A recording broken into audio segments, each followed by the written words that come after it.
Amado Senhor, nessa noite nós nos prostramos ante Ti. Senhor, que não seja só um cântico, mas seja aquilo que vem lá do profundo, do íntimo do nosso coração, Senhor. Tu és o nosso Deus. Estamos aqui para servir ao Senhor e para adorar o Senhor. Senhor, que a Tua presença possa inundar cada um dos corações aqui nesse local, Senhor. Que a Sua presença, Senhor, seja palpável para cada uma das vidas aqui, Senhor. E obrigado porque o Senhor tem se revelado, Senhor. O Senhor tem se revelado. Nós te damos muitas graças e te pedimos, Senhor, seja conosco. Não nos deixe, Senhor, nenhum dos nossos ajuntamentos, Senhor, em especial este, o qual nós vamos partir o pão, tomar o cálice, nós fazemos em memória do Senhor, em especial este, que o Senhor possa estar mesmo no nosso meio, Senhor, porque os nossos ajuntamentos não têm sentido sem a Tua doce presença. Louvamos, engrandecemos o Teu nome, bendizemos a Tua pessoa bendita, Senhor. Adoramos ao Senhor pelo que Tu és, pelo que Tu fez por nós, pelo que o Senhor tem feito por nós, pelo que o Senhor tem sido por nós. Ó Senhor, e nós cremos que se o Senhor é por nós, ninguém é contra nós. Bendizemos o Teu nome. Em nome de Jesus. Ó Pai, nós oramos. Amém. Amém. Meus irmãos, abram no Salmos capítulo 22. Nós temos tomado algumas porções desse maravilhoso material, desse maravilhoso livro. E ele tem nos ajudado, junto com o Isaías capítulo 53, a tocarmos ali naquelas realidades tão maravilhosas que ocorreu desde que o Senhor foi preso, foi tomado, desde que o Senhor foi levado para o julgamento, acusado injustamente, açoitado. Então esses capítulos nos ajudam muito a ter bastante clareza a respeito de como foi aquela paixão do nosso Senhor. Eu quero tomar aqui alguns versos, a partir do verso 12.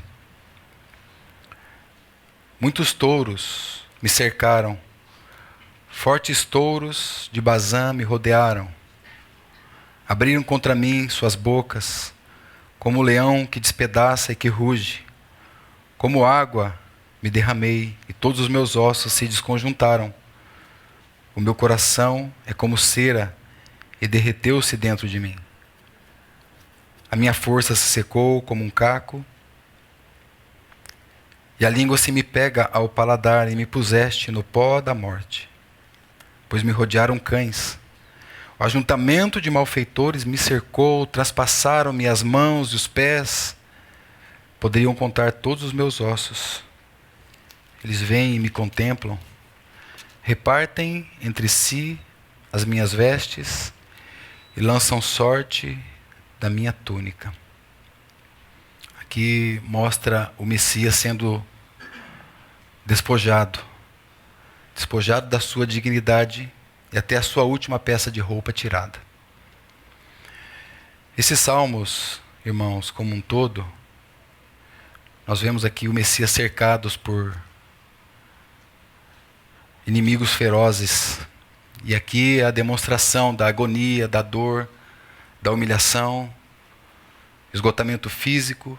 Ele foi desfigurado e por fim crucificado. Então, quando nós tomamos essa porção junto com Isaías 53, eu quero pedir para os irmãos, por favor, abram Isaías 53. Quero também tomar aqui alguns versos. A partir do verso 5, diz que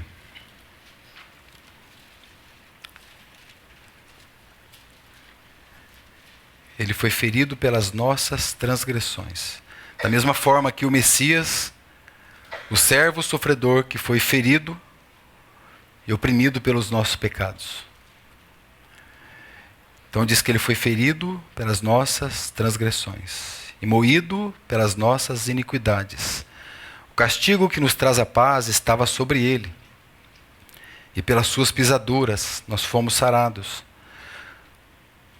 Verso 6. Todos nós andamos desgarrados como ovelhas, cada um se desviava pelo seu caminho, mas o Senhor fez cair sobre ele a iniquidade de todos nós. Ele foi oprimido e humilhado, mas não abriu a boca, e como um cordeiro foi levado ao matadouro, e como ovelha muda perante os seus tosqueadores, ele não abriu a sua boca. Da opressão, do juízo foi tirado. Quem contará o tempo da sua vida? Porquanto foi cortado da terra dos viventes, e pela transgressão do meu povo ele foi atingido. Puseram a sua sepultura com os ímpios e com o rico na sua morte, porquanto nunca fez injustiça, e nem houve engano na sua boca. Todavia ao Senhor agradou moê-lo, fazendo-o enfermar. Quando a sua alma se puser por expiação do pecado, verá a posteridade, prolongará os seus dias, e o bom prazer do Senhor prosperará nas suas mãos. O trabalho da sua alma ele verá e ficará satisfeito. Com seu conhecimento, meu servo, o justo, justificará muitos, porque a iniquidade deles ele levará sobre si. Pelo que lhe darei a parte de muitos, e com os poderosos repartirá ele o despojo, porquanto derramou a sua alma na morte, e foi contado com os transgressores.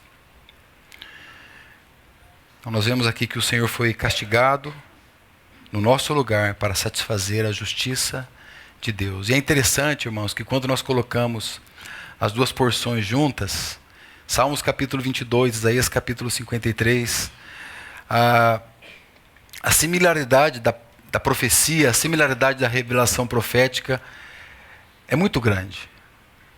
Então nós nos curvamos diante da palavra do Senhor, que nos dá todas essas indicações, sobretudo aquilo que foi revelado na pessoa, na vida, na obra do nosso Senhor. Esse que foi rejeitado, ele que foi humilhado, desprezado, ele que foi traído, ele que foi abandonado. E hoje quero mostrar aqui com base geral nesses textos que nós vimos do nosso Senhor sendo injustiçado. Porque essas, segundo todos os estudiosos das ciências humanas, são as piores dores que um ser humano pode passar. A humilhação, a rejeição, o desprezo, a traição, a injustiça, o abandono. As 5 piores dores, ainda que possam haver outras, mas segundo esses estudos, essas são as piores dores que um ser humano pode passar. E quando nós então olhamos para esses textos, nós vemos que o nosso Senhor passou por todas essas terríveis dores. Dores atrozes, no mais profundo da sua alma.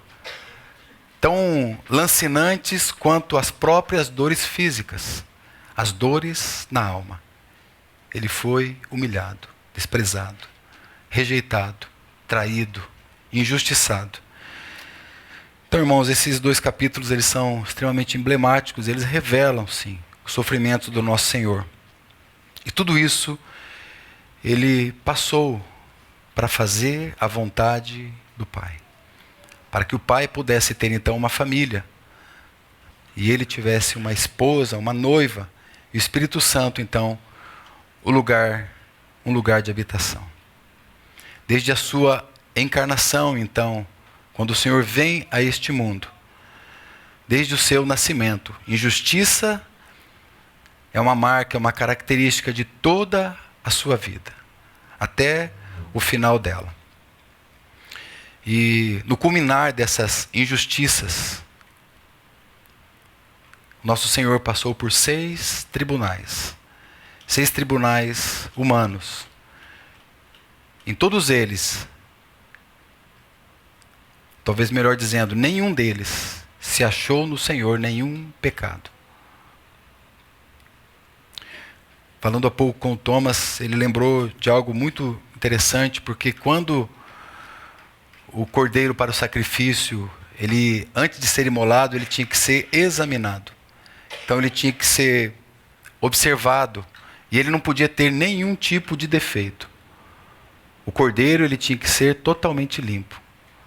Então, em todos esses tribunais, todos aqueles que julgaram o nosso Senhor, eles examinaram, não viram nele nenhuma culpa, mas mesmo assim, ele foi injustamente condenado. Se os irmãos estão em Isaías, se vocês virarem aí algumas páginas, pega aí o capítulo 59, veja aí o verso 14, porque nós temos a tendência, irmãos, até de pegar esse texto e olhar para os nossos dias atuais, observar tantas injustiças que muitos julgam estar havendo. Na verdade, é muito estranho nós, como cristãos, achar que existe alguma justiça nesse mundo. É muito estranho nós olharmos para esse mundo e querer que ele seja muito melhor do que aquilo que o nosso Senhor disse. Ele disse que o meu reino não é deste mundo. Ele disse que o mundo todo jaz no maligno. Então, muitas vezes, as nossas expressões e até orações é no sentido de consertar esse mundo, corrigir esse mundo. Mas esse mundo, irmãos, está condenado. Não há jeito para este mundo. Por isso que o Senhor tem chamado os seus, chamado essa noiva, essa esposa, tem chamado para si um lugar de habitação, uma embaixada aqui nessa terra. Então, às vezes a gente toma esse texto, verso 14, pelo que o juízo se tornou atrás, a justiça se pôs longe, porque a verdade anda tropeçando pelas ruas, e a equidade não pode entrar. O próximo verso ainda diz, sim, a verdade desfalece. E quem se desvia do mal arrisca-se a ser despojado. O Senhor o viu, foi mal aos seus olhos, que não houvesse justiça. Tudo isso aqui se consuma em um fato. O mundo não recebe a verdade. Esse é o fato. E a verdade, irmãos, não é algo meramente teórico. A verdade é uma pessoa. A verdade é Cristo. Então, por que o mundo não recebe Cristo? Então, porque o mundo não recebe essa pessoa, esse mundo todo jaz no maligno. Então, esses tribunais rejeitaram o nosso Senhor. Esses tribunais mataram o único homem inocente que pôs os pés nessa terra. Claro, a partir de Adão, a partir do pecado. E essa justiça que não foi feita ao Senhor, a gente até pode tomar em duas perspectivas essa expressão justiça. Uma justiça na perspectiva e na visão divina, e a justiça na perspectiva e na visão humana. Nosso irmão Sérgio, hoje pela manhã, ele trouxe um pouco dessa justiça na perspectiva divina. E ele disse para nós que há uma justiça de Deus. Então, muitas vezes nós nos esforçamos para buscar essa justiça. E muitas vezes a gente quer se equiparar à justiça de Deus. Mas, irmãos, a justiça de Deus não é algo que Ele requer de nós. Seria impossível. A justiça de Deus foi algo que Ele deu para nós. Na pessoa bendita de Cristo, que se tornou para nós justiça, santificação e redenção. Então, na perspectiva divina, esse é o aspecto da justiça. Nós não lemos, mas lá no verso 31 de Salmos 22, ele diz que chegarão e anunciarão a sua justiça. O último verso do capítulo 22. De geração em geração, a justiça é sendo passada, até chegar para nós. E chegou para nós. A justiça de Deus. Então o Senhor, ele passou por 6 tribunais, foi totalmente examinado. Houve mais um tribunal. Houve um 7º tribunal. Além dos tribunais humanos na cruz, Deus Pai, em sua perfeita justiça, essa justiça de Deus, julgou o pecado no corpo de Cristo. É por isso que todo aquele que nele crê, nenhuma condenação há para aqueles que estão no nosso Senhor. Então, irmãos, no plano divino, esse é um pouco da justiça. Esse é apenas uma parte dessa justiça divina. Mas no âmbito humano, Um inocente jamais poderia ser torturado. Alguém sem culpa jamais poderia ter sido escarnecido, rechaçado, cuspido e, por fim, morto. Um inocente. Estamos falando daquele cordeiro que não tinha nenhuma mancha, que todos poderiam olhar para ele e ver que nele não havia nenhum tipo de dolo, nenhum tipo de culpa. Nós estamos falando do Senhor Jesus, o Criador de todas as coisas, a expressão exata do ser de Deus, o mais admirável dentre os filhos dos homens. Esse cordeiro inocente que foi levado ao matadouro estava sentado no banco dos réus, por causa dos nossos pecados. E em menos de 24 horas ele passou por 6 tribunais, 6 julgamentos apressados, 6 julgamentos ilegais, acusado de blasfêmia, acusado de sedição, que é uma rebelião contra as autoridades constituídas, acusado de subversão, é uma tentativa de derrubar a ordem. Essas foram as acusações. Acusações manipuladas, processos conduzidos totalmente imparciais, cujo o réu era um rei. E ele estava sentado no banco dos réus. E é interessante, irmãos, que se você pensa nesses julgamentos, vou só citá-los, você vai descobrir que tudo que nós conhecemos em termos da história humana, você pode tomar isso desde Gênesis capítulo 3, a partir do pecado, até antes. Desde a criação do mundo, você pode pegar. Você vê que o mundo se divide entre antes desses tribunais e depois desses tribunais. Antes de o Senhor ter sido condenado e depois dele ter sido condenado. E o primeiro, quando já começou na madrugada, já havia ali um delito. Não havia julgamento na madrugada. Foi na casa de Anás. Anás era um ex-sumo sacerdote. O Senhor Jesus foi preso lá no Getsêmani. E foi levado então para Anás. Já de cara foi ferido o princípio da presunção da inocência. Por quê? Porque não havia nenhuma testemunha que pudesse dizer contra o Senhor a respeito de nada. E simplesmente eles o acusavam.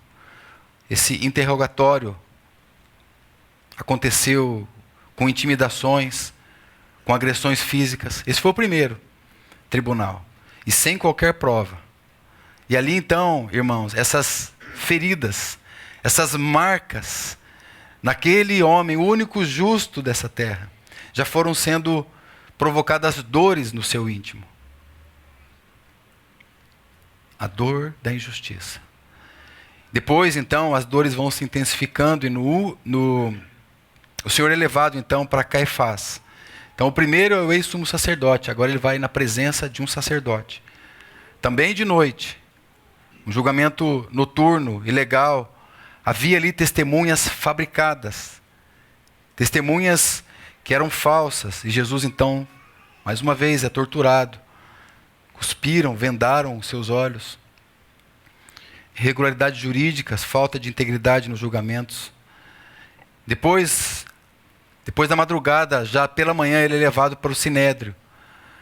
O Sinédrio era composto de 70 anciãos judeus, no conselho judaico. Então, a condenação já estava pré-decidida. Já estava pré-descrita. Não havia testemunhas também, não havia nada que pudesse condená-lo, não havia provas. E só havia algo que era pressa para que o Senhor fosse julgado, condenado e morto. Era a pressa que eles tinham. E depois o Senhor foi enviado para um julgamento romano. Já que dentro do aspecto religioso, que foram esses 3 primeiros, não acharam culpa. Então eles jogaram e empurraram para o Senhor. Deram ali uma condenação, mas não quiseram ainda sumariamente condená-lo. Então mandaram ele para Pilatos, que era então o governador romano. Agora então ele já entra na esfera civil. Então, a mudança de acusação de blasfêmia para sedição contra o povo. Então estavam tentando então arrumar algo que pudesse condenar o Senhor. Mas Pilatos sabia da inocência do Senhor. Mas ele se acovardou. E quando ele ouviu dizer que ele era da Galileia e soube que Herodes estava lá participando da festa, por ocasião da festa da Páscoa, sabendo que Herodes era o rei da Galileia, então mandou para Herodes, para que Herodes então pudesse, quem sabe, condená-lo ou inocentá-lo, e ele então não teria responsabilidade. E Herodes então, ele vai para um nível ainda mais baixo. Herodes, um tribunal injusto, ele na verdade acaba transformando aquilo num circo, como que um teatro. Ele queria ver milagres. Ele queria entretenimento. E o Senhor ali, humilhado publicamente, com vestes de escárnio, foi o que fizeram com ele. Colocaram nele uma túnica, deram a ele um caniço e batiam na cabeça do Senhor. Depois, para consumar as dores que o Senhor já sentia em sua alma, Herodes devolve o Senhor para Pilatos. Não o condena, manda de volta para Pilatos. Então fica estampado o cumprimento dessa palavra que nós lemos. O juízo se tornou atrás, a justiça se pôs para longe. E nós queremos conciliar isso com coisas atuais e do mundo. Há algo muito mais profundo aqui, irmãos. Aqui fala de algo profético e algo eterno, não algo que vai passar. Ainda que os céus e terras passem, mas essas palavras jamais passam porque elas são palavras eternas. Então, irmãos, aqui houve a maior inversão da justiça. E os irmãos conhecem, os irmãos sabem, que havia um homem, sim, esse homem, possivelmente, ele era um assassino, Barrabás, ele era um contraventor, e ele sim era acusado de fazer essa sedição contra o povo, de rebelião. Este homem sim. Mas então eles tomam um homem culpado.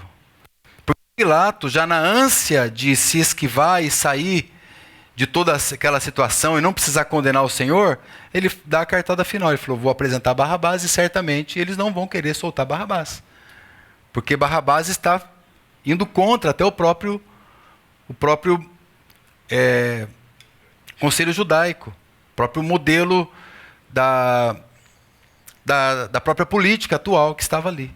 Então, Barrabás ele seria o último que seria inocentado. Barrabás foi inocentado. Jesus, o Filho de Deus, puro e imaculado, foi culpado. Então, Pilatos, ele lavou as suas mãos. O que isso quer dizer? Lavar as mãos. Eu me eximo dessa culpa. Eu não tenho culpa, são vocês que estão acusando. Então ficou evidente, irmãos, que Jesus não havia cometido pecado algum. Não havia evidência válida. Não houve um testemunho verídico, uma prova sólida. Mas ele foi culpado. Depois desses 3 tribunais, Anás, Caifás, Sinédrio, Pilatos, Herodes, de volta para o Sinédrio, condenado. Todos disseram não, não é inocente, é culpado.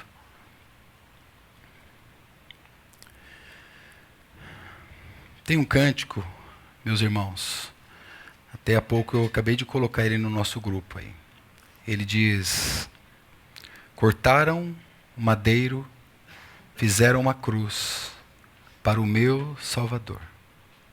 Então, irmãos, aos olhos dos homens, toda essa condenação, a morte do Senhor, era símbolo de derrota.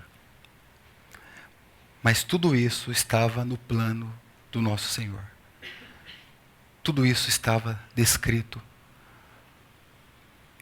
para que o nosso Senhor pudesse então levar sobre si todas as nossas dores e ser o cumprimento profético de tudo aquilo que havia e estava descrito sobre ele.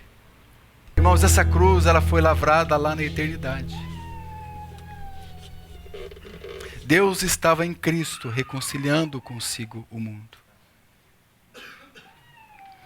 Aquele que não conheceu o pecado, Deus o fez pecado por nós.